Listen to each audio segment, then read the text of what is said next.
حضرت عقبہ بن عامر رضی اللہ تعالیٰ عنہ بیان کرتے ہیں، رسول اللہ صلی اللہ علیہ وآلہ وسلم نے فرمایا، بلند آواز سے قرآن پڑھنے والا اعلانیہ صدقہ کرنے والے کی طرح ہے، جبکہ آہستہ قرآن پڑھنے والا چھپا کر صدقہ کرنے والے کی طرح ہے۔ حضرت جابر رضی اللہ تعالیٰ عنہ بیان کرتے ہیں، رسول اللہ صلی اللہ علیہ وآلہ وسلم ہمارے پاس تشریف لائے تو ہم قرآن پڑھ رہے تھے اور ہم میں عرابی اور اجمی بھی تھے۔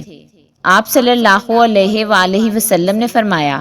پڑھو، سب ٹھیک ہے، ان قریب ایسے لوگ آئیں گے جو اسے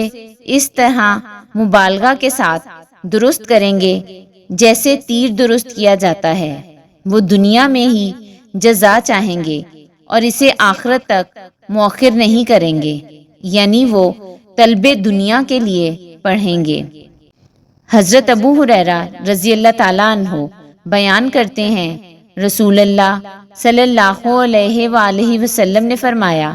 ہر نبی کی اپنی امت کے بارے میں ایک دعا قبول ہوتی ہے، پس ہر نبی نے دعا کرنے میں جلدی کی، جبکہ میں نے اپنی دعا کو اپنی امت کی شفاعت کے لیے روز قیامت کے لیے چھپا رکھا ہے، اور وہ شفاعت